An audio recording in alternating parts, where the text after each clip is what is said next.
बीच में आकर के अपने शुद्धिकरण के लिए आप सबकी सेवा के लिए हरि कथा का वाचन करने का तो आशीर्वाद चाहते हैं।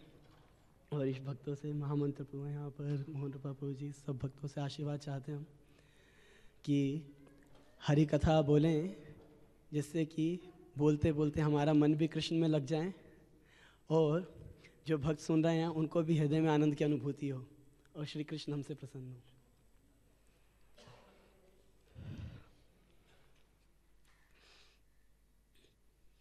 गुरुवे गौरचन्द्राय राधिकाय तदालये कृष्णाय कृष्णभक्ताय तद्भक्ताय नमो नमः। सर्वशास्त्राब्धिपेयोष सर्ववेदैकसत्फला सर्वसिद्धान्तरत्नाढ्य सर्वलोकैकदृक्प्रदा सर्वभागवत प्राण श्रीमद्भागवत प्रभो कलिध्वान्तोदितादित्य श्रीकृष्ण परिवर्तिता परमानन्दपाठाय प्रेमवर्षयक्षरायते सर्वदा सर्वसेव्याय श्रीकृष्णाय नमस्तुते। मदेकबन्धु मत्सङ्गी मद्गुरु मन्महाधनं मन्निस्तारक मद्भाग्या मदानंद नमस्तुते। असाधु साधुतादान अतीन चौचताकरा हानमुंच कदाचिन्मां प्रेम्णा हृतकण्ठयो स्फुरः धर्म प्रोजितकैटवोऽत्र परमो निर्मत्सराणां सदाम् वेद्य वास्तवमत्र वसतु शिवदं तापत्रयोन्मूलनम्। श्रीमद्भागवते महामुनिकृते किं वा परिरीश्वरः सद्यो हृदयवृध्यतेऽत्र कृतभीशुश्रूषुभिस्तत्क्षणात् निगमकल्पतरुगलितं फलं शुकमुखादमृद्रव्यसंयुतं पीबत भागवत रसमाल्यं मुहुरहो रसिक भुवि भावुका। ओम नमो भगवते वासुदेवाय।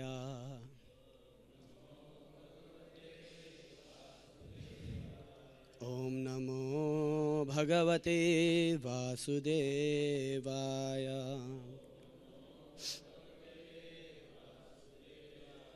ओम नमो भगवते वासुदेवाय।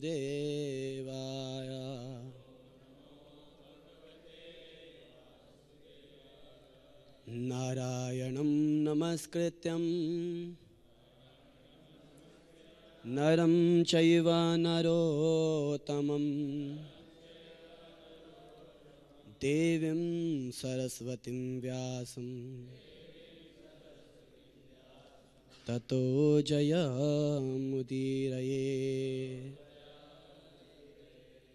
हरे कृष्णा। श्रीमद् भागवतम जो कि श्री कृष्ण से अभिन्न होने के कारण सर्वगुण संपन्ना है। जैसे कृष्ण सारे गुणों का सारे रसों का आगार हैं। आगार बोले तो क्या बोलेंगे आगार को? सारे गुणों की खान है श्री कृष्ण। इसमें सब कुछ आके इकट्ठे होते हैं। सारे रस सारे गुण कृष्ण के अंदर पाए जाते हैं। वैसे ही श्रीमद् भागवतम कृष्ण से अभिन्न नहीं है। कृष्ण तुल्य भागवत विभु सर्वाश्रय, सबों को आश्रय देने वाली साक्षात कृष्ण के तुल्य है। कृष्ण के तुल्य अर्थात कृष्ण ही हैं। और इसीलिए सभी गुणों का सामंजस्य इसके अंदर जाकर के बैठता है श्रीमद् भागवतम में। जो जीवन की पराकाष्ठा है वो प्रदान करने के लिए है श्रीमद् भागवतम। केवल यस्य प्रयोजनम, भागवतम के अंत में जब बताया जा रहा है कि क्या है इसका, क्यों लिखा गया है भागवतम, क्यों सबको दिया गया है, केवल यस्य प्रयोजनम मतलब केवल भगवान की प्रेमा भक्ति देने के लिए ही है श्रीमद् भागवतम। परंतु उस प्रेमा भक्ति को प्राप्त करने तक मनुष्य के जीवन में कई सारे उतार और चढ़ाव आएंगे।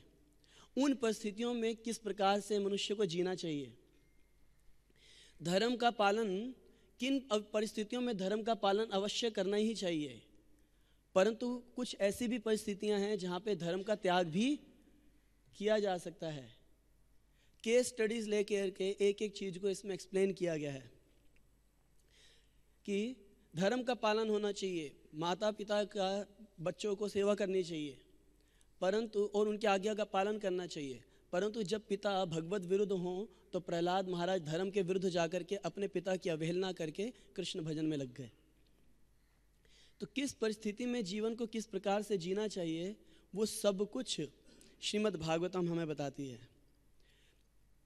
उसी सत्र में अब पंचम स्कंद में महाराज प्रियव्रत की कथा चल रही है और इस महाराज प्रियव्रत की कथा से भी हमें काफ़ी सारी शिक्षाएं मिलती हैं, जिनमें से आज वाले श्लोक में श्रील प्रभुपाद एक विशेष विधि का चर्चा कर रहे हैं, वर्णाश्रम धर्म का। तो हम एक साथ पहले श्लोक रिसाइट करेंगे, उसके बाद चर्चा करेंगे। यद्वाचितान्यां गुणकर्मदामभि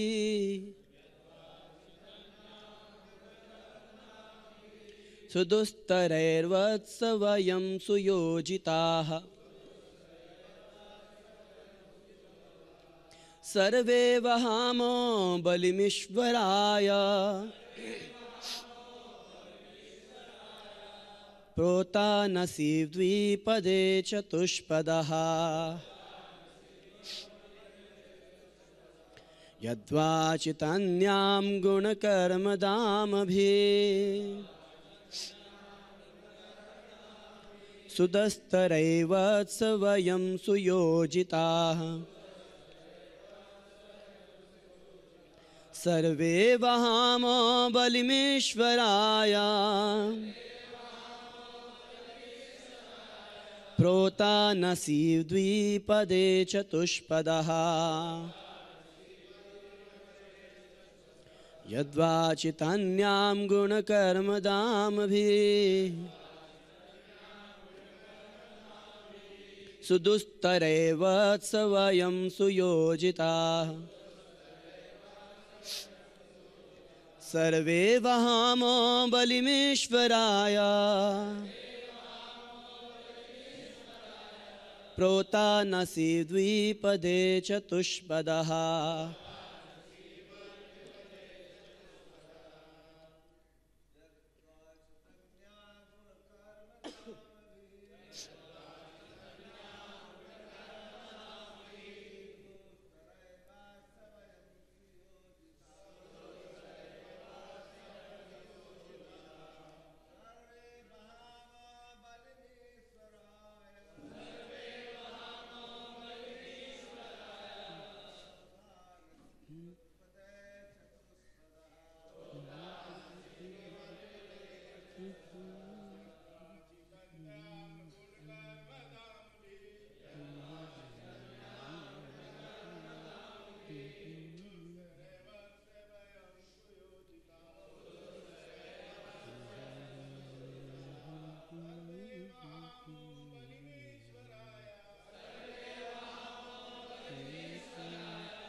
प्रोतानसि द्विपदे चतुष्पदः। माता जी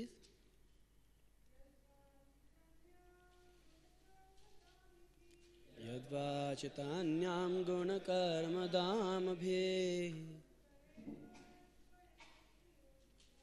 सुदुस्तरैर्वत्स वयं सुयोजिताः सर्वे वहामो बलिमेश्वराय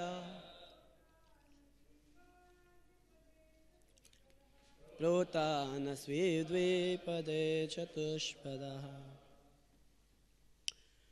शब्दार्थ यत् जिसका वाची वैदिक आदेश के रूप में तन्याम लंबी रस्सी से गुण कर्म की दाम भी रस्सियों से दुस्तर है टाल पाना अत्यंत कठिन है।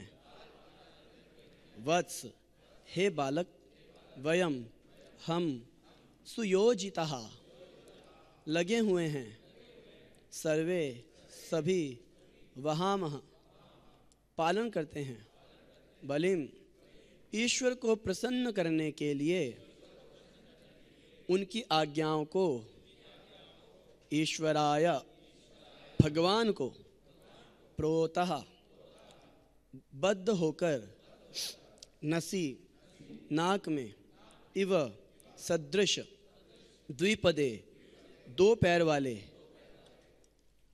को चतुष्पदः चौपाया चार पैर वाले अथवा बैल। अनुवाद हे बालक सब बोले हमारे साथ हे बालक हम सभी अपने गुण तथा कर्म के अनुसार वैदिक आज्ञा द्वारा वर्णाश्रम विभागों में बंधे हुए हैं। इन विभागों से बच पाना कठिन है क्योंकि ये वैज्ञानिक विधि से व्यवस्थित है। अतः हमें वर्णाश्रम धर्म के कर्तव्यों का पालन उन बैलों के समान करना चाहिए जो नाक में बंधी नकेल खींचे जाने वाले चालक के आदेश पर चलने के लिए बाध्य हैं। अब सब ध्यान से सुनेंगे। ब्रह्मा जी बोल रहे हैं किसको?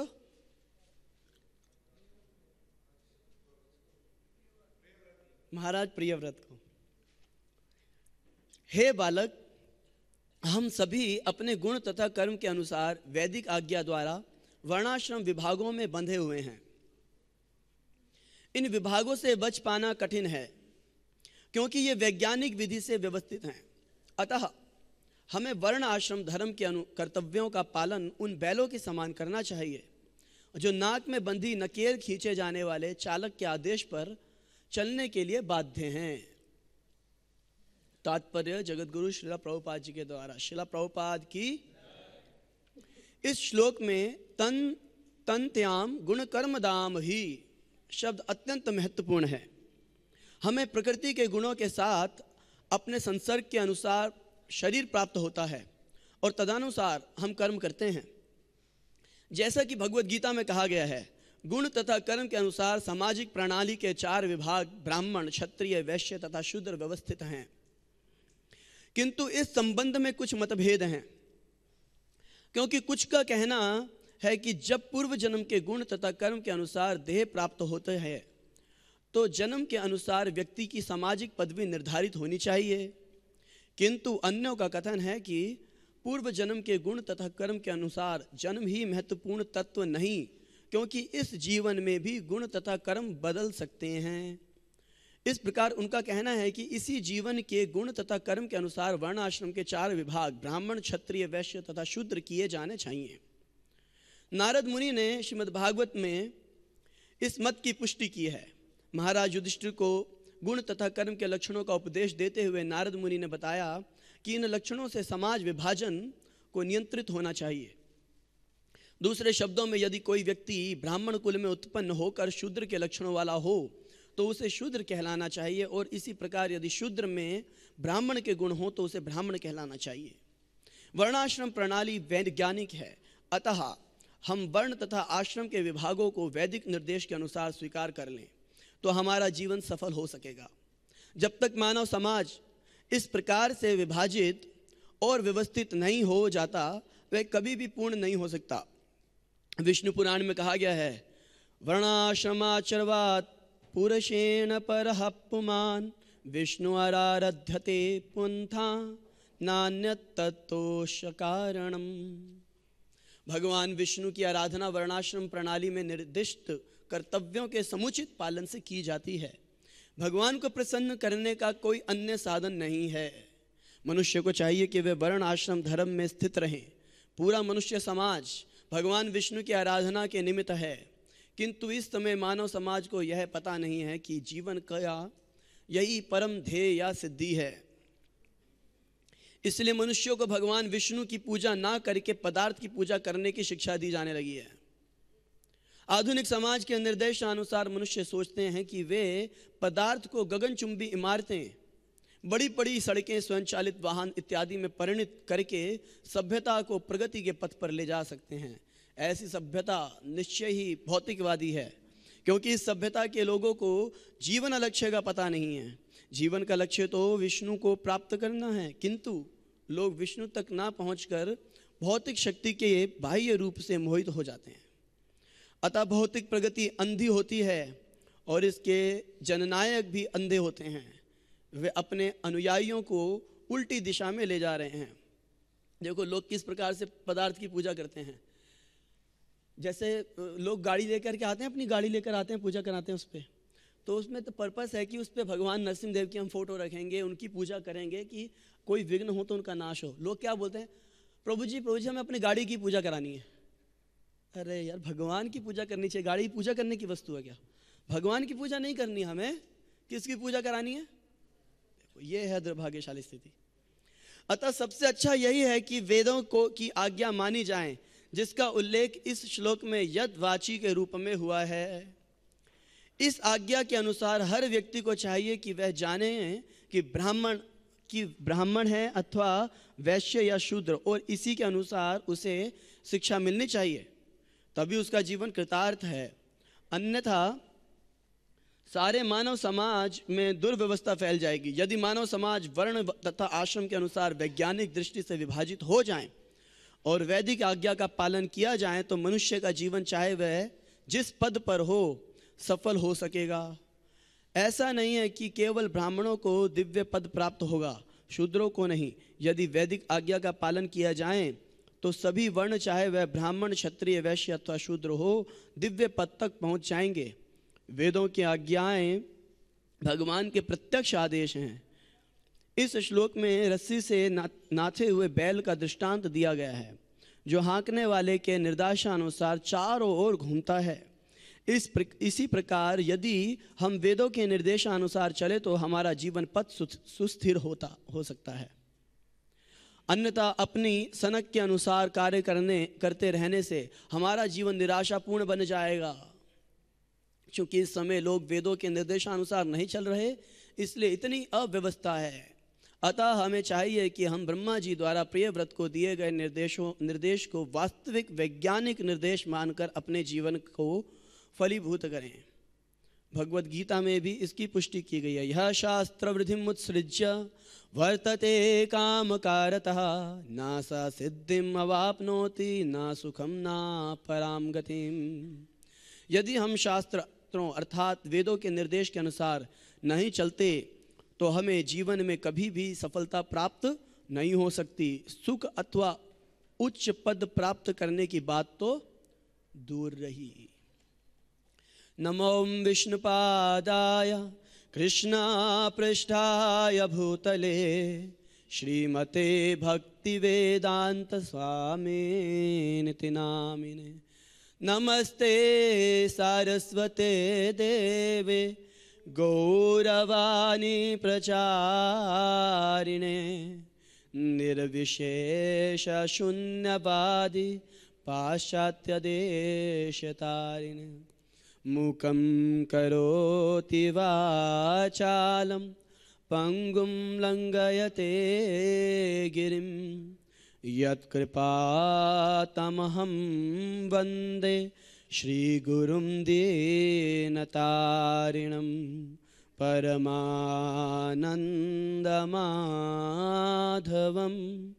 श्रीचैतन्यायेश्वरम्।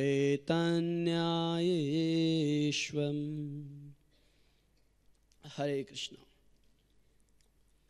तो यहाँ पर श्रील प्रभुपाद जी कह रहे हैं कि देखिए, अगर कोई अपनी सनक के अनुसार फैनेटिकली या अपने ही इंडिपेंडेंटली कुछ कार्यों को करने का प्रयास करेगा तो क्या होगा, उसका पतन निश्चित है। बुद्धिमानी क्या है? फॉलो किया जाए। किसको फॉलो किया जाए? अथॉरिटी को फॉलो किया जाए। क्या बोला आपने? हाँ, जो वैदिक अथॉरिटीज हैं उनको फॉलो किया जाए। क्योंकि देखिए, हम शास्त्रों में देखते हैं, वेद बताया जा रहा है वर्णाश्रम कितना महत्वपूर्ण है, परंतु वर्णाश्रम में भी अलग अलग स्थानों पे अलग अलग प्रकार की शिक्षाएं दी जाती हैं अलग अलग व्यक्तियों के लिए। तो अब जो वेदों का प्रतिनिधित्व करते हुए अथॉरिटीज हैं, जैसे हमारे गुरुजन, वो हमारे को मार्गदर्शन कर पाएंगे कि हमारे लिए इस परिस्थिति में वेदों की कौन सी शिक्षा पालन करने योग्य है। वेदों में दोनों बातें अलग अलग प्रकार से बताई जा रही हैं। यहां पर महाराज प्रिय व्रत का विवाह करवाना चाहते हैं, तो इसलिए उनको समझा रहे हैं कि वर्णाश्रम धर्म कितना इंपॉर्टेंट है। तुम यहां तपस्या भजन सब छोड़ो, चलो शादी करो, यह शिक्षा दी जा रही है। परंतु दूसरी जगह पे आप देखोगे, एक बार जब भगवान श्री रामचंद्र ने अहल्या के जो पत्थर वाला शरीर था उस पर स्पर्श किया तो स्त्री बन गई। तो उधर अरण्य में कई सारे ऋषि मुनि ये सोचने लगे, यार देखो, अब गौतम जी की पत्नी वापस आ गई तो वो प्रसन्न हुए हैं। हमारे यहाँ पे भी हमने देखा कई ऋषियों की जो पत्नियां हैं तो प्रसन्न रहते हैं। हमारी भी अगर पत्नी होती, विवाह होता, तो कम से कम फल फूल तो आराम से खाने को मिल जाते। हम अपना ध्यान में, हम भजन में ध्यान देंगे, वो फल फूल खिलाएगी हमारे को। अब उनके मन में ये भावना आ गई। परंतु अब इतनी सारी कन्याएं कहाँ से आएंगी? इतने सारे संत जो जंगल में रह रहे, जंगल में इतनी कन्याएं कहाँ से आएंगी? विवाह कहाँ से होगा? तो विचार करने लगे कि देखो, ऋषि कन्याएं देखी जाए, पर ऋषि कन्याएं भी इतनी नहीं है कि जिनसे विवाह कर लें, क्योंकि सारे ऋषि थोड़ा ना विवाहित थे। क्या विचार किया जाए? अभी उस चिंता में थे, इतने में उनको पता लगा कि भगवान रामचंद्र का वनवास हो गया, इसी तरफ अरण्य में आ रहे हैं। और भैया, उनको जैसे ही पता लगा भगवान यहाँ पर आ रहे हैं, बोले हम क्या करेंगे, अब स्त्रियाँ कहाँ से लाएंगे? अब आसान हो गया स्त्रियाँ लाना, लाओ पर्वत शिखर से सब पत्थरें तोड़ तोड़ के लाओ और सब कार्य कर रहे हैं उसमें, जैसी स्त्री चाहिए वैसी बना और अब वो स्त्रियाँ कार्य कर रहे हैं। और जब भगवान श्री रामचंद्र पहुँचे एक ऋषि के आश्रम में और पता लगा कि आजकल वो साधु कथा सुनने की बजाय मूर्ति बना रहे हैं स्त्रियों की, कि भगवान श्री राम के चरण लगवाएंगे और हमारी पत्नी तैयार। तो जब ये बात भगवान श्री रामचंद्र को पता चली, उन्होंने कहा अरे अरे अरे, ये तो गलत मैसेज चला गया भैया, तो क्या किया जाए? तो अब उन्होंने कहा कुछ करना पड़ेगा। सीता माता का हरण हो गया, भगवान की प्रिय परिणीता का हरण हो गया, और उनके हरण के पश्चात अब भगवान वास्तव में देखा जाए तो वो दुखी नहीं हुए, क्योंकि वो तो जानते हैं कौन है ये, महालक्ष्मी है। माता लक्ष्मी को तो कोई स्पर्श भी नहीं कर सकता रावण, और इस वजह से छाया सीता लेके गई हैं, और छाया सीता का भी कुछ बिगाड़ नहीं पाएगा। और फिर भी वो जो है विलाप करते हुए जा रहे हैं, रो रहे हैं, और ऐसे उद्विग्न होकर के रो रहे हैं मानो वो अपने आप को भी भूल गए। हे सीते करते हुए रो रहे हैं। तो अब विचार कर रहे हैं वो साधु कि भैया भगवान श्री राम नहीं आए। बोले अरे भैया, वो तो बहुत विवल होकर के रो रहे हैं, विलाप कर रहे हैं। क्यों विलाप कर रहे हैं? क्योंकि उनकी परिणीता का हरण रावण ने कर लिया। ओह, तो विवाह के बाद रोना भी पड़ता है क्या? अरे अरे, फेंको ये सारी मूर्तियां। तो भगवान श्री राम आगे जाकर के फिर मुस्कुराए, है ना। वो उनका तो मुख्य उद्देश्य क्या था कि इन साधुओं को सही अकल दे दें। तो वो बैठ करके लक्ष्मण जी से कहते हैं, देखो मेरा थोड़ी देर का रोना इनका जीवन भर के रोने को बंद कर दिया। उसके बाद वो प्रसन्न चित्त हैं, वो दुखी नहीं है। वो एक स्फटिक आसन के ऊपर बैठे हैं, मतलब स्फटिक आसन बोले तो जो शिलाएं होती है ना, कई तरह की शिलाएं होती है पहाड़ों में, तो एक स्फटिक शिला है, उसके ऊपर बैठे हैं और बड़े प्रसन्न चित्त मुद्रा में बैठे हैं। उसमें वर्णन आता है रामचरितमानस में, बैठे परम प्रसन्न कृपाला, कहत अनुज सन कथा रसाला। वो उस स्फटिक चट्टान के ऊपर बैठे हुए हैं, बड़े प्रसन्न बैठे, परम प्रसन्न। अभी तो रो रहे थे कि भैया विरह हो गया, विरह हो गया, विरह हो गया। अभी बड़े प्रसन्न बैठे हैं और अनुज नीचे बैठे हुए हैं और उनको क्या कर रहे हैं? कथा रसाला, रसमयी कथाएं सुना रहे हैं उनको। तो यहां पर उनको क्या शिक्षा देनी है? भैया विवाह मत करो। नारद जी को क्या शिक्षा देनी थी जब उनको वानर मुख दे दिया? विवाह मत करो। तब जब इस परिस्थिति में बैठे हैं भगवान श्री रामचंद्र, तो नारद जी आ गए, देखो प्रभु अभी तो आप विवाह में हो, आपने मुझे उस समय बोला था कि तुम विवाह मत करो, खुद तो कर लिया आपने। तो बेसिकली अब शिक्षा देना चाह रहे हैं विवाह मत करो। परंतु अब दूसरी जगह आप देखो क्या कर रहे हैं यहाँ पे महाराज प्रिय व्रत से उनको कुछ सेवाएं चाहिए, इसलिए उनको क्या शिक्षा दे रहे हैं? वो विवाह नहीं करना चाहते, वो लोग विवाह करना चाहते थे, उनको मना कर दिया। और ये विवाह नहीं करना चाहते, इनके ऊपर इनको आकर के इतना लंबा प्रवचन दे रहे हैं कि तुम विवाह करो। तो इसीलिए शास्त्रों की अथॉरिटी को फॉलो करना, जैसे कुछ लोग बोलते हैं ना कि हम बस शास्त्रों में पढ़ेंगे और उसके अनुसार हम देख लेंगे, हमने पढ़े हुए सारे शास्त्र, हमें मालूम है सही क्या और गलत क्या है, हमें अथॉरिटी की जरूरत नहीं है। नहीं, हमें गुरुजनों की जरूरत है। वो हमें बताएंगे कि हमारे लिए इस शास्त्र की, इस शिक्षा का किस समय अनुसरण करना ठीक है और किस शिक्षा का अनुसरण करना हमारे लिए ठीक है। क्योंकि ये तो बड़ा ही अथाह है हर प्रकार के जीव का उद्धार करने के लिए, पर हर व्यक्ति के लिए। ये तो कोई रॉबर्ट जैसी जिंदगी तो नहीं है ना, सबको बोला उठो तो सब उठ गए, बैठो तो बैठ गए, बटन दबाने से काम होगा। नहीं, हर व्यक्ति इंडिविजुअल है और उसके अलग अलग आवश्यकताएं हैं। तो शास्त्र सबके लिए शिक्षा दे रहे हैं, किसके लिए किस परिस्थिति में क्या शिक्षा जरूरी है। परंतु जिन्होंने इन शास्त्रों को आत्मसात किया है, जो हमारे गुरुजन हैं, जो वैदिक अथॉरिटी, वेदों के प्रतिनिधित्व कर रहे हैं, वो हमें बताएंगे कि हमारे लिए किस परिस्थिति में क्या सही है और किस परिस्थिति में क्या सही नहीं है। इसलिए वेदों की अथॉरिटी को फॉलो करना है, परंतु किनके माध्यम से? गुरु के माध्यम से। नहीं तो हम भ्रमित हो जाएंगे, क्योंकि अलग अलग स्थानों पे अलग अलग बातें जब हम पढ़ेंगे। तो यहां पर अब जब उनको विवाह करने के लिए बोला जा रहा है, तो उसमें शिक्षा क्या दे रहे हैं? वर्णाश्रम धर्म की शिक्षा दे रहे हैं।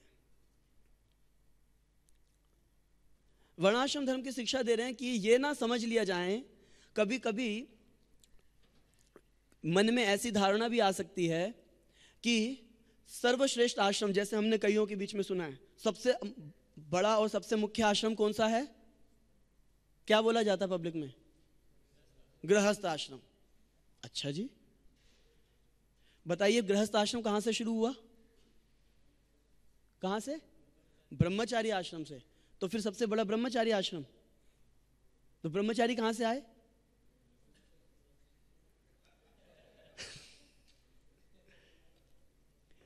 तो ये कंपैरिजन का विधि नहीं है, क्योंकि ये चारों के चारों आश्रम हैं और हर आश्रम का एक अपना महत्व है। क्योंकि आश्रम जब शब्द लग गया तो इसका मतलब उसके अंदर आश्रय लिया गया है, किसका? गुरु और कृष्ण का।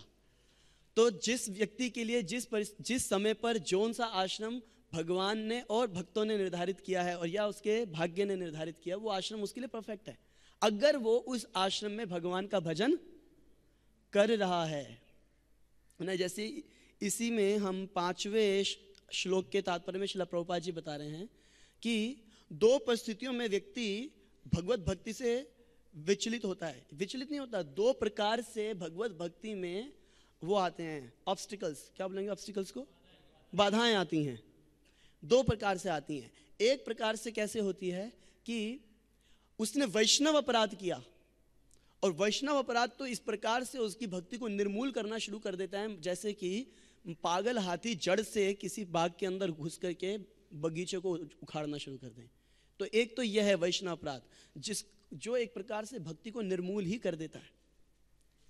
परंतु कोई व्यक्ति भक्ति में लगा हुआ है और उसने वैष्णव अपराध नहीं किए, फिर भी अगर बाधाएं आती हैं, तो यह माना जाता है कि कृष्ण, ये विश्वनाथ चक्रवर्ती ठाकुर कह रहे हैं कि कृष्ण उसके जीवन में उस प्रकार की बाधाएं दे रहे हैं, क्योंकि उन बाधाओं के माध्यम से वो और शुद्ध होकर के समाज के लिए एक उदाहरण बन करके उभरेगा और वो भक्ति में फिर आगे बढ़ेगा। और उसका प्रमाण क्या होगा कि वो बाधा के बावजूद भी उसका भक्ति में रुकावट नहीं आई। तो इस प्रकार से हमारे जीवन में बाधाएं आएंगी। अब वो बाधाएं कोई सोचेगा अरे ये तो गृहस्थ आश्रम में ही आ सकती हैं, क्योंकि वहां पर कोई व्यक्ति स्त्री के साथ है, और ब्रह्मचारी आश्रम में नहीं आ सकती, संन्यास आश्रम या किसी में नहीं आ सकती। बाधाएं अलग अलग प्रकार की होती हैं, और वो बाधाएं ब्रह्मचारी आश्रम में आएंगी तो अलग प्रकार की आएंगी, गृहस्थ आश्रम में अलग प्रकार की, वानप्रस्थ में अलग, और संन्यास आश्रम में अलग प्रकार की। ये बात सत्य है कि इस्कॉन के परिप्रेक्ष्य में देखा जाए तो सबसे श्रेष्ठ आश्रम पता है कौन सा है? इस्कॉन के परिप्रेक्ष्य में देखा जाए तो बताइए कौन सा है? हाँ, डाउट है आप लोगों को? ब्रह्मचारी आश्रम। पूछो कैसे? देखो, जो गृहस्थ आश्रम है वो बेचारा वैसे ही फंसा है, उसको अपने परिवार की टेंशन भी लेनी है, और परिवार की टेंशन के साथ साथ जो उसको जिम्मेदारी मंदिर इत्यादि से मिलेगी वो भी देखनी है उसको। संन्यास आश्रम में आसान नहीं है आश्रम, जीबीसी उसके पीछे पड़ी हुई है, संन्यास मिनिस्ट्री उसके पीछे पड़ी हुई है, इतने सारे मॉनिटरिंग हो रही है चारों तरफ से, उसको ना चाहते हुए भी ट्रैवल करना पड़ेगा, बीमार हो रहा है तो भी ट्रैवल करना पड़ेगा, और कई सारी उसकी रिस्पॉन्सिबिलिटीज होंगी, वो सारी उसको जो है मीट करनी पड़ेंगी, सबको उसको पूर्ण करना पड़ेगा। प्रभु जी इतना ट्रैवल कब भजन होगा? ब्रह्मचारी आश्रम नहीं करूंगा मैं सेवा, क्या कर लोगे? क्या कर सकते हैं?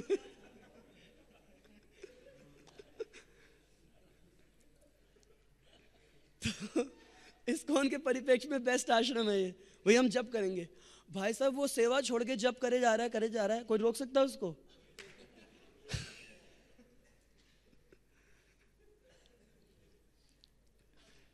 तो यह है सबसे श्रेष्ठ आश्रम इस्कॉन का।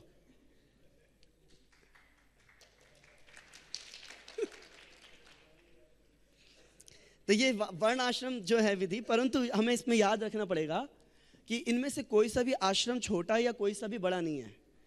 संन्यास एक महान आश्रम है क्योंकि उसके अंदर वैराग्य का दर्शन हो रहा है और वो समाज को लीड करेगा, परंतु संन्यास आश्रम का कोई तभी ठीक से पालन कर पाएगा जब गृहस्थ आश्रम में रहने वाले लोग गृहस्थी का ठीक से पालन कर रहे हैं, स्त्रियां ठीक से पालन कर रही हैं, सन्यासी के आने पे कैसा व्यवहार करना चाहिए वो जानती हैं। नहीं तो उसके लिए सन्यास का पालन करना मुश्किल हो जाएगा समाज के अंदर, अपनी व्यवस्था के अंदर ही। और वो सन्यासी तभी अच्छा बन पाएगा जब एक अच्छे संस्कारों से होकर के गुजरा है। और वो संस्कार कहाँ हैं? या तो उसको ब्रह्मचारी आश्रम में प्राप्त हुए हैं, उसने ब्रह्मचारी आश्रम का पालन किया है और सीधे संन्यास लिया है, अथवा अगर उसने गृहस्थ और वानप्रस्थ भी लिया है तो उसमें शुद्धता से अपने सारे नियमों का पालन करता है। नहीं तो सही से संन्यास धर्म का पालन करना मुश्किल हो जाएगा।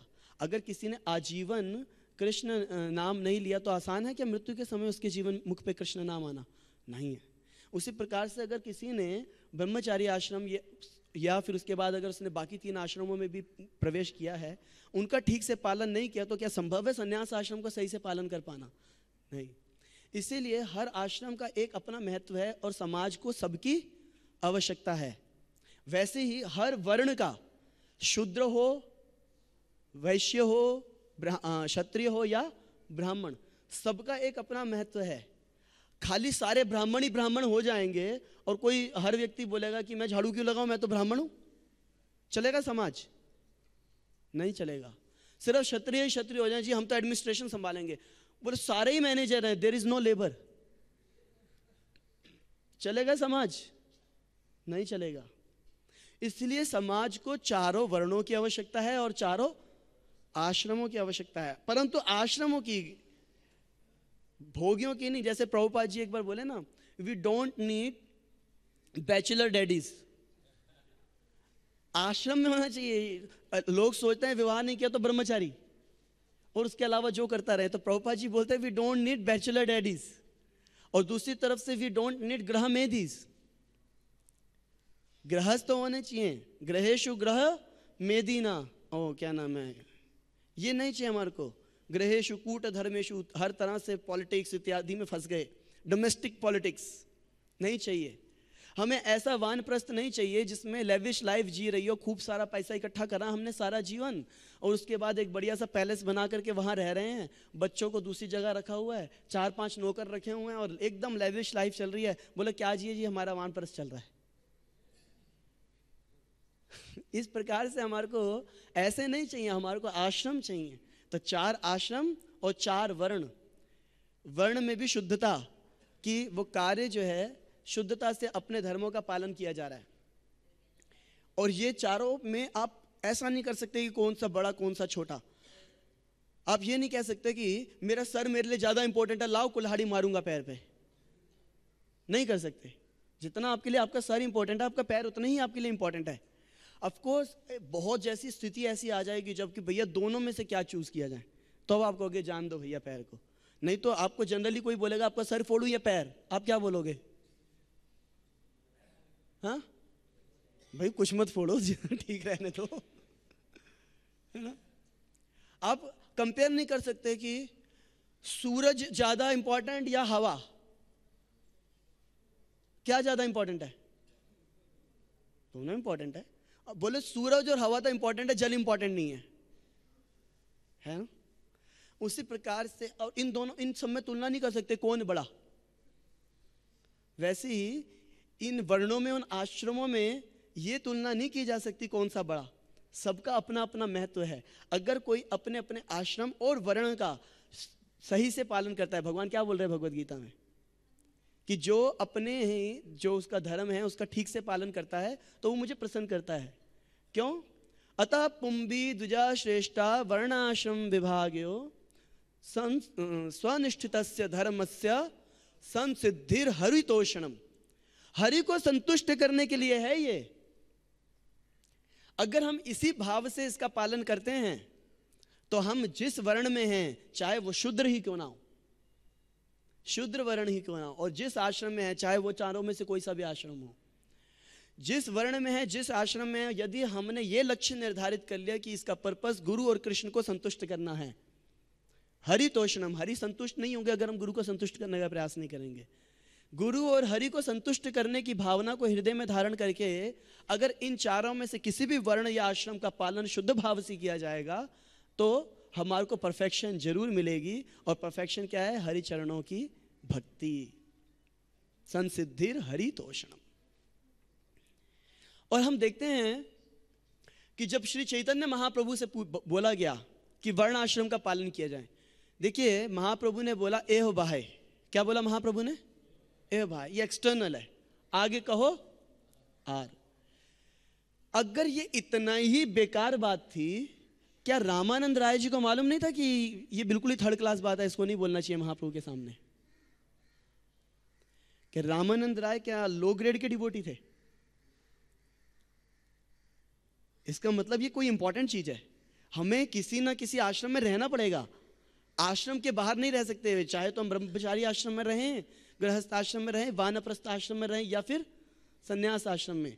और नेचुरली, दूसरी चीज तो इतनी साइंटिफिक है, नेचुरली हम किसी ना किसी वर्ण के हैं, या तो हम शूद्र हैं, वैश्य हैं, क्षत्रिय हैं या फिर ब्राह्मण हैं। ये बड़े नेचुरल साइंटिफिक है बड़ा। हर व्यक्ति की एक टेंडेंसी है, किसी की सेवा करने की टेंडेंसी है, किसी की एडमिनिस्ट्रेशन की टेंडेंसी है, होता है ना, ऐसा स्वाभाविक होता है। तो रामानंद राय अगर इस बात को प्रस्तुत कर रहे हैं तो इसका मतलब कुछ तो महत्व है इसका। परंतु महाप्रभु उस समय इसको बाह्य कह रहे हैं। उसके 2 कारण हैं कि अगर कोई ये सोच ले कि सिर्फ वर्ण आश्रम के अंदर और उसके नियमों का ही मैं पालन करूंगा, वही मेरे जीवन का लक्ष्य हो जाएगा, वो भी गलत है। परंतु देखा जाए क्या महाप्रभु वर्णाश्रम के अंदर हैं या नहीं है?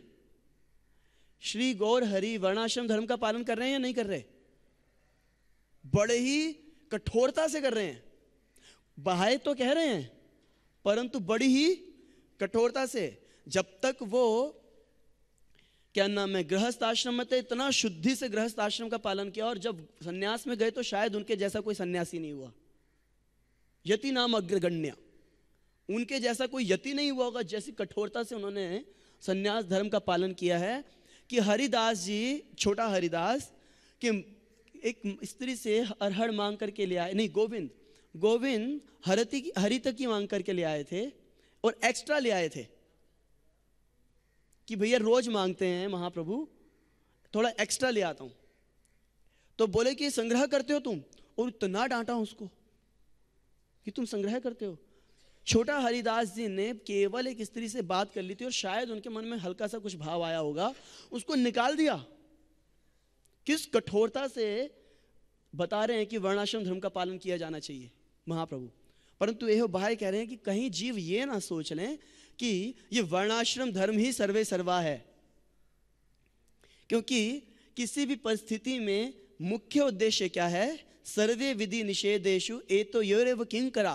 किसके सारे विधि निषेध एक ही बात के किंकर हैं। किसके किंकर हैं? स्मर्तव्यम सततम विष्णु विस्मृतव्यम न जात चेत। किसी भी परिस्थिति में हम कृष्ण का विस्मरण ना करें और निरंतर उनका स्मरण हमारे चित्त में बना रहे, ये ज्यादा मुख्य उद्देश्य है। तो इसीलिए देखिए, अब दूसरा कारण क्या है उनका नेग्लेक्ट करने का? एहो बहाय, क्योंकि भक्ति विनोद ठाकुर के आने तक सारे आचार्यों ने इसको बहुत सीरियसली नहीं प्रेजेंट किया वर्णाश्रम को। क्यों? क्योंकि वो समय ऐसा आ चुका था कि किसी शूद्र ने ब्राह्मण को हाथ लगा दिया तो वो नहाने चला जाता था, और नवाब हुसैन शाह जो हुसैन था, हुसैन ने हाथ से अपनी बाल्टी से पानी लेकर के छींटे डाल दी क्या नाम था उनका, सुबुद्दीन राय के ऊपर, तो वो मुसलमान बन गए। इतना मतलब बेड़ा गर्क हुआ पड़ा था। इसको कहते हैं आसुरी वर्णाश्रम, जहां पे ये शिक्षा दी जाती है कि तुम शरीर हो, तुमने ब्राह्मण के शरीर घर में ब्राह्मण की स्त्री के गर्भ में जन्म लिया तो तुम ब्राह्मण हो। जो नेचुरल वर्णाश्रम है, जो कि वैदिक वर्णाश्रम है, उसके अंदर इसको नहीं स्वीकार किया गया। अगर इस बात को स्वीकार किया गया होता कि ब्राह्मण के गर्भ से जन्म लेने वाला व्यक्ति ब्राह्मण होता है, तो शास्त्रों में ब्रह्म बंधु नामक शब्द पैदा ही ना होता। ब्रह्म बंधु शब्द यह सिद्ध करता है कि ब्राह्मण का रिश्तेदार है, ब्राह्मण का रिश्तेदार है, ब्राह्मण का बंधु है, परंतु यह ब्राह्मण नहीं है। ब्राह्मण के गर्भ से जन्म ले लिया इसने, परंतु यह ब्राह्मण नहीं है। वैदिक वर्णाश्रम धर्म इसको नहीं कहता, परंतु लोग इसको यूज कर रहे थे, मिस यूज कर रहे थे। टेंडेंसी है लोगों की मिस यूज करने की अपनी पोजीशन को। श्रृंगी ने क्या किया?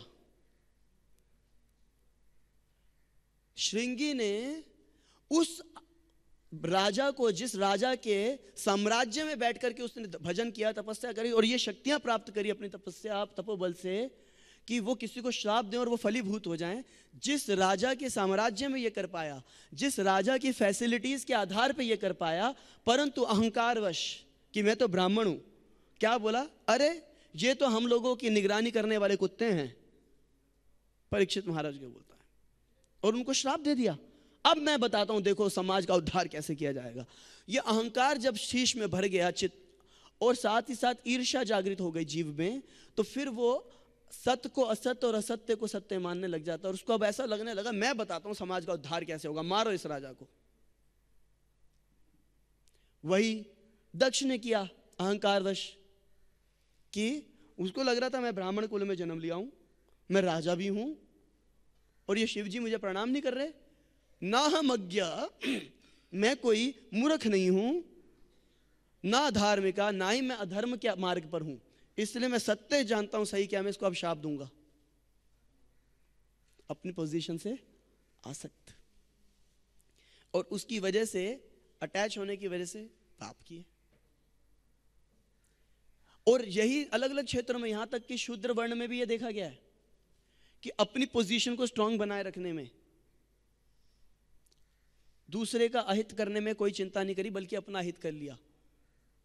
किसी एक शूद्र का नाम बता सकते हैं ऐसा? उसने अपना किसी और का हित तो किया नहीं उसने। मंथरा सेविका थी वो केकई की, और केकई जो कि भगवान राम से अथाह प्रेम करती थी, परंतु जब उसको लगा कि ये तो दशरथ की फेवरेट हैं, फेवरेट को क्या बोलेंगे, बहुत प्रिय तो बाकी भी थी, पर विशिष्ट प्रिया है, कि अत्यधिक समय वो केकई के साथ ही बिताते हैं क्योंकि बड़ी सुंदर थी वो, और मैं इसकी सेविका हूं, इस वजह से बाकी सारे जितने भी दास दासियां हैं राज्य के अंदर, वो सब मेरा सम्मान करते हैं, क्योंकि मैं दशरथ महाराज की सबसे प्रिया रानी की जो दासी हूं। अब जब उनको लगा कि राजा बन गए अगर राम, तो ये तो फेवरेट है या नहीं, कोई फर्क ही नहीं पड़ेगा, राजा ही नहीं है वो, मेरा क्या होगा। इसने ये नहीं सोचा कि अगर मैं सम्मान करूंगी तो मैं अपने अच्छे कर्मों के आधार पे मैं ब्राह्मण तक बन सकती हूँ, लोग मेरे शुद्धता के कारण, मेरे सत्व गुण के कारण मेरा सम्मान करेंगे। नहीं, पर ये अपने शूद्र धर्म को ही मेंटेन रखना चाहती है, परंतु कैसे, मिसयूज करके, कि सारे शूद्र मेरा सम्मान करते हैं, मैं श्रेष्ठ, है ना, सारे गधों में मैं सबसे बड़ा गधा, है ना, सारे शूद्रों में सबसे अच्छे शूद्र। तो इसलिए क्या करो, इनके घर में कलेश डालाओ और भरत को राजा बना दो। किस हद तक उसने पाप करवाया। तो लोग इस प्रकार से अपने अपने वर्णों में आसक्त हो गए थे। आज भी कुछ राज्यों में, राजस्थान जैसे क्षेत्रों में ऐसी जगहें हैं जहाँ पर क्या होता है कि जब कोई शूद्र घोड़ी पे बैठ करके विवाह करके जा रहा है और अगर वो किसी ठाकुर के घर के सामने से निकलता है तो घोड़ी से उतरता है और नंगे पांव वहाँ से चल के जाता है और ठाकुर की दहलीज पे प्रणाम करता हुआ आगे जाता है और फिर वापस घोड़ी पे बैठ जाता है। तो ये वर्ण व्यवस्था का बेड़ा गर्क हो गया था। आचार्यों ने देखा कि भैया इस समय, जैसे कि उन्होंने किया था ना, क्या नाम है, भगवान बुद्ध ने बोले शास्त्रों को ही हटा दो, शास्त्रों को ही रिजेक्ट कर दिया। क्या है वो, यज्ञ विदेहा श्रुतिजात, निंदस यज्ञ विदेहा श्रुतिजातम, सदय हृदय दिशते पशुघातम। देख करके कि पशुओं की हत्या की जा रही है, भगवान बुद्ध ने सोचा अरे अरे अरे, इनको अगर मैं ये समझाने चलूंगा कि शास्त्रों को इस तरीके से नहीं, इस तरीके से समझो, इनको समझ नहीं आएगी, अकल इनकी खत्म हो चुकी है। क्या बोलो, बाद में ठीक करेंगे सिचुएशन को, बाद में हम शंकराचार्य जी को बुला लेंगे, अभी क्या करो भैया, यज्ञ वेद सबका त्याग कर दो। अभी इस समय हमें क्या करना चाहिए, अहिंसा परम धर्म, अहिंसा का मत उन्होंने स्थापित कर दिया। वैसे सारे हमारे आचार्यों ने देखा कि वर्णाश्रम व्यवस्था की आवश्यकता है, कि कोई व्यक्ति सिस्टमैटिकली स्पिरिचुअली एडवांस करें, उसके लिए वर्णाश्रम की व्यवस्था है, आवश्यकता है। परंतु इस समय इसका हो गया बेड़ा गर्क, इनको समझाने का कितना प्रयास कर लो ये नहीं मानेंगे।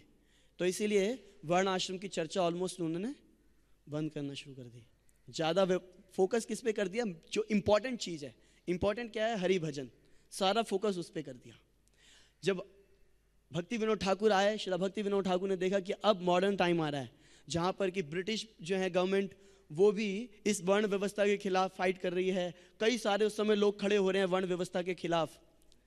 तब उन्होंने फिर स्थापित किया कि ठीक है, आसुरी वर्ण व्यवस्था ये खराब है, अब हम स्थापित करेंगे कि बात करेंगे किसकी, दैवी वर्णाश्रम धर्म की। उन्होंने लेटर लिखा शिला भक्ति सिद्धांत सरस्वती ठाकुर को, और इसी वजह से शिला प्रभुपाद जी ने इसकी चर्चा अपने शास्त्रों में, अपने ग्रंथों में बार बार करी। फिर इवन दो शिला प्रभुपाद जी 3rd कैंटो में एक परपट के अंदर बता रहे हैं कि पूरी तरह से वर्णाश्रम व्यवस्था को स्थापित कर पाना असंभव है, परंतु हमारे को कुछ फॉर्म कम्युनिटीज़ और कुछ ऐसे क्षेत्र बनाने चाहिए, और अपने समाज के अंदर, हमारे जो इस्कॉन के अंदर ऐसी व्यवस्था बनानी चाहिए कि जहाँ पर मैक्सिमम लेवल पे हम इस्टेब्लिश कर सकें इसको, वर्णाश्रम व्यवस्था को, जिससे कि बाहर के लोगों के लिए एक उदाहरण बन जाए कि इस प्रकार से अगर जीवन जिया जाए तो व्यक्ति खुश रह सकता है।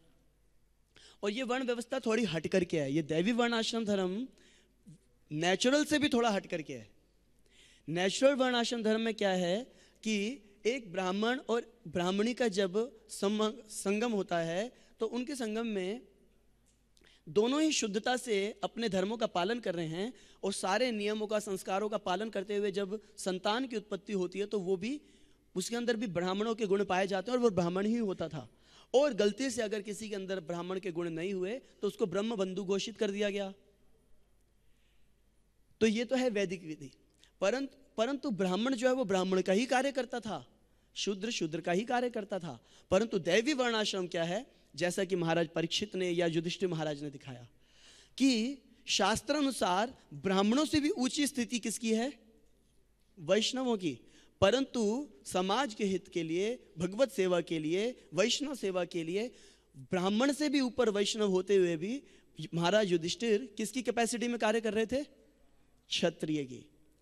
तो वैसे ही ये दैवी वर्णाश्रम धर्म में पालन तो वो करेंगे शुद्ध भाव का, एकदम वैष्णव धर्म का, परंतु जहां पे कृष्ण सेवा के लिए जिस कार्य की सबसे ज्यादा आवश्यकता हो और गुरु जिस प्रकार से निर्देशन करें, अपनी इस भावना को हृदय से हटा के, अरे मैं तो ब्राह्मण हूं, कुछ भी कार्य करने को वो तैयार हो जाएगा। गुरु ब्राह्मण से ऊपर का कार्य, और गुरु ने बोला जाओ बाहर जाकर के दुकान खोलो और पैराफर्नेलिया बेचो, तो पैराफर्नेलिया बेच करके वैश्य का काम करेगा। यह है दैवी वर्णाश्रम व्यवस्था, जिसमें किसी भी कार्य को करने के पीछे उद्देश्य क्या है? संसिद्धिर हरितोषणम। हर कार्य को करने के पीछे उनकी संतुष्टि, यही एक उद्देश्य है। और फिर गुरु देखते हैं कि इस व्यक्ति का साइकोफिजिकल नेचर यह है, इस प्रकार से इसको सेवा में लगा दिया जाए। और वो व्यक्ति उस सेवा को करने के लिए बिना किसी रोक टोक के, बिना किसी हिचकिचाहट के तैयार होता है, क्योंकि भाव हृदय में ये रहता है कार्य कुछ भी करना पड़े, पर अल्टीमेटली मेरे किसी कार्य से, मेरी वाणी से, मेरे हर प्रयास से कौन प्रसन्न हो? श्री कृष्ण प्रसन्न हो, गुरु प्रसन्न हो। कृष्णार्थे अखिल चेष्टा। हरे कृष्णा। किसी का कोई प्रश्न? तो यहां पे महाराज प्रियव्रत को हम देख रहे हैं कि अब वो कन्विंस हो जाएंगे, और आगे हम देखेंगे कि वो भोगों में भी लिप्त हो जाएंगे।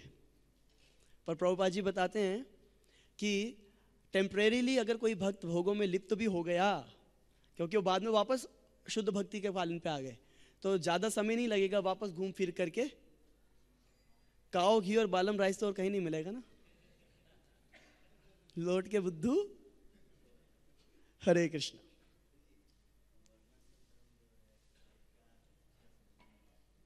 वर्णाश्रम धर्म क्या है? वर्णाश्रम धर्म ये एक विधि है, एक कह सकते हो एक सिस्टम है, जिसमें 4 वर्ण होते हैं, शूद्र, वैश्य, क्षत्रिय और ब्राह्मण। तो वर्णों के अनुसार इनके अलग अलग कार्य होते हैं, इनके नेचर के अनुसार ये वर्ण निर्धारित किए जाते हैं। तो कुछ व्यक्ति सेवा करने में ही ज़्यादा संतुष्ट होते हैं, तो वो बाकी के 3 वर्णों को हेल्प करते हैं उनके कार्य में। ब्राह्मण को ब्राह्मण के कार्य में हेल्प करते हैं, और क्षत्रियों को क्षत्रियों के कार्य में। जैसे क्षत्रिय अगर किसी को फाइट करने के लिए बाहर भेजते थे, अब सारे थोड़ा ना क्षत्रिय होते थे जो फाइट करने गए हैं, वो फाइटर जरूर होते थे, वो क्षत्रिय नहीं होते थे। वो लड़ सकते हैं, तो उनमें कई शूद्र होते थे। और क्षत्रियों को हेल्प करते हैं, वैश्यों को उनके बिजनेस में हेल्प करते हैं।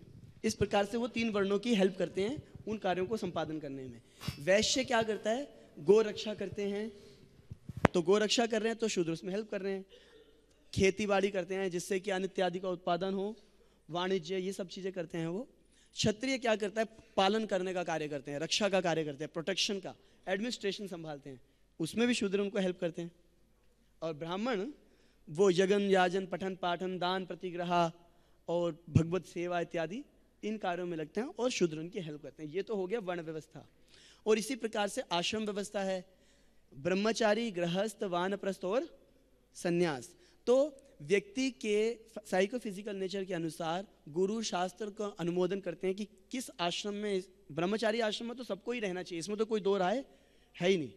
अब उसके बाद कोई व्यक्ति सीधा सन्यास ले सकता है और कोई बीच में से जाए, लंबा रास्ता।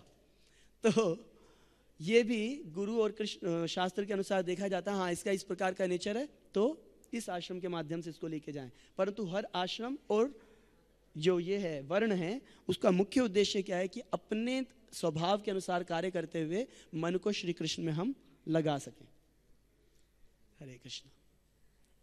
हरे कृष्ण। यस प्रभु जी। वैष्णव वर्णाश्रम धर्म से बाहर है। बाहर तो नीचे भी हो सकता है, ऊपर भी हो सकता है। तो वैष्णव वर्णाश्रम धर्म से सच में इस बियॉन्ड वर्णाश्रम धर्म, ऊपर है। परंतु वैष्णव किस प्रकार से कार्य करते हैं? इस प्रकार से कार्य करते हैं जिससे कि दूसरे लोगों को फॉलो करने में आसानी हो जाए। यद यद आचरति श्रेष्ठा तत्तत एवेतरो जना स यद प्रमाणम कुरुते लोकस्तद अनुवर्तते। तो अगर वो वैष्णव है, वर्णाश्रम से ऊपर होते हुए भी वो क्या देखता है कि साधारण समाज वर्णाश्रम व्यवस्था से अगर बाहर आ गया तो इसका पतन हो जाएगा। इसीलिए वैष्णव भी क्या करते हैं?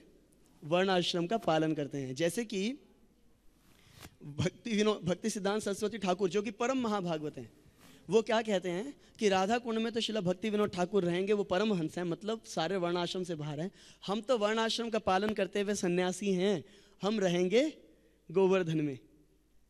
जिससे कि साधारण समाज को शिक्षा मिले कि वर्ण आश्रम का पालन करना आवश्यक है। पर हम जैसे वैष्णव, मतलब आप में कुछ हो सकते हैं, एटलीस्ट हम जैसे वैष्णव, हम वो वैष्णव नहीं है जो वर्णाश्रम से ऊपर हैं। क्योंकि वर्णाश्रम से ऊपर होने की स्थिति वो होती है कि अब मन और किसी चीज में जाता ही नहीं है। जैसे वो बोल रहे हैं ना माधवेंद्र पुरी जी, वो कि हे मेरी त्रिकाल संध्याओं तुमको वंदन है, 3 बार के स्नान तुमको वंदन है, मेरी ये ड्यूटी सारी, स्मरण ही नहीं रहता मुझे तुम्हारा, क्या करूं। अब निर्वधि निरंतर श्री कृष्ण का नाम मेरी जिह्वा पे रहता है, हृदय में उनका स्मरण रहता है, मुझे खाना पीना सोना तक याद नहीं रहता। सोना भूल जाते हैं, अरे मैं सोया नहीं। जैसे चैतन्य चरितामृत में आता है कि कई बार हरि नाम लेते लेते रूप गोस्वामी सोना भूल जाते थे। हम में से कितने लोग रोज भूलते हैं कि आज यार सोना भी था, अरे सोना था हमें। तो जब वो स्थिति आए तो वो वर्णाश्रम के ऊपर है, उससे पहले की जो भी स्थिति है वो वर्णाश्रम के अंदर में ही ठीक है। हम उठना भूल जाते। गोपी क्या नाम है, गोपी बापू बोले हैं कि हम उठना भूल जाते हैं। और किसी का कोई प्रश्न? यस प्रभु जी।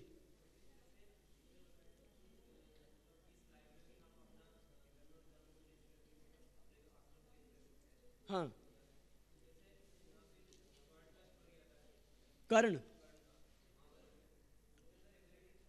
Humility, ability.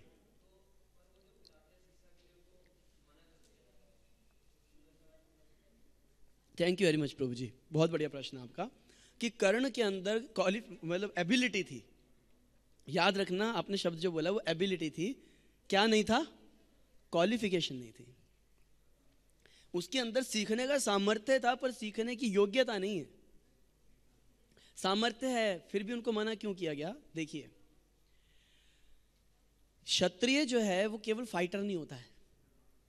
जैसे हमने अभी भी बताया ना कि उनके पास कुछ शूद्र होते थे जो लड़ने के लिए सेना के बीच में जाते थे।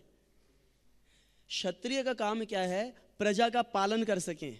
पालयति जय पाले सही नरेशा, जो पालन कर सकें, पालन करने का सामर्थ्य हो। और पालन करने के लिए उसको क्या होना चाहिए? हृदय के अंदर करुणा भी भरी होनी चाहिए। हृदय के अंदर करुणा होनी चाहिए, हृदय के अंदर पितृभाव होना चाहिए कि मैं इनका पालक हूं। और एडमिनिस्ट्रेशन की कुशलता होनी चाहिए, व्यवहार कुशलता की। एडमिनिस्ट्रेशन में कैसे किसके साथ डील किया जाए कि सारे कार्य सुव्यवस्थित रूप से चलें, जिसको कहते हैं राजनीति। याद रखिएगा, जिस राजनीति अलग चीज है और कूटनीति अलग चीज है। राजनीति स्वीकार्य है, अनिवार्य है, कूटनीति स्वीकार करने योग्य नहीं है। तो राजनीति क्या है कि इस प्रकार से राज्य किया जाए, नीति पूर्वक राज्य किया जाए कि सब लोग कुशलता पूर्वक रह सके। और अहंकार से, दंभ से पीछे होना चाहिए आदमी। अगर दंभ भरा हुआ तो फिर वो नहीं कर पाएगा ये कार्य। तो ये सारे गुण होंगे तब उसके अंदर क्षत्रिय के कार्य करने की सामर्थ्य आएगी। तो कर्ण बड़े सम्मानित व्यक्ति हैं, परंतु ये सारे के सारे, इनमें से कुछ गुण थे उनके अंदर, परंतु सारे के सारे गुण उनके अंदर लक्षित नहीं थे। तो फाइटर बनना अलग चीज है और राजा बनना अलग चीज है। दान देने वाला, आप समझने का प्रयास करो, कुछ गुण होना और सारे गुण होना। दान तो शूद्र भी देते हैं, देते कि नहीं देते? देते हैं। दान शूद्र भी देते हैं, दान ब्राह्मण भी देते हैं, और दान तो ये भी देते हैं, क्या नाम है, वैश्य भी देते हैं। पर सबको क्षत्रिय की कैटेगरी में नहीं रख सकते। दान देने से कोई व्यक्ति क्षत्रिय बनने के लिए क्वालिफाइड नहीं हो जाता।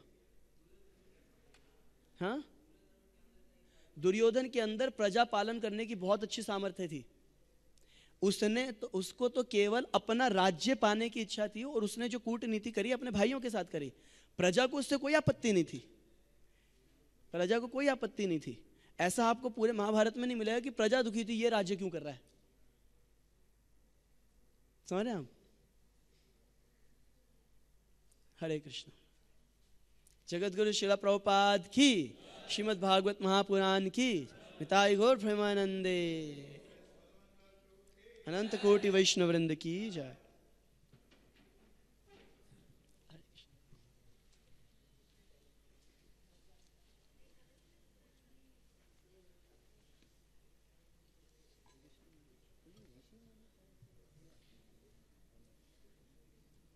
वो वर्णों का पालन करते, जैसे अगर वो गृहस्थ आश्रम है तो फिर वो गृहस्थ वर्ण है उनका, यानी गृहस्थ आश्रम है, परंतु वर्ण उनका फिर ब्राह्मण है।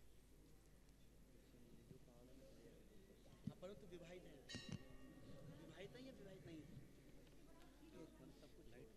संन्यास सब कुछ छोड़ दिया तो संन्यास, संन्यासी अभी भी और चाहिए तो वो ज्यादातर वो संन्यास आश्रम की लाइट तो मैंने वीडियो जो अविवाहित, क्योंकि कई सारे ऋषि विवाहित भी हैं, जैसे वशिष्ठ मुनि विवाहित हैं और कई सारे ऐसे ऋषि हैं जो विवाहित हैं अपनी पत्नी के साथ, तो फिर वो गृहस्थ आश्रम में हैं और ब्राह्मण वर्ण बने हैं, और जो अविवाहित हैं विरक्त आश्रम में जो हैं तो वो संन्यास वर्ण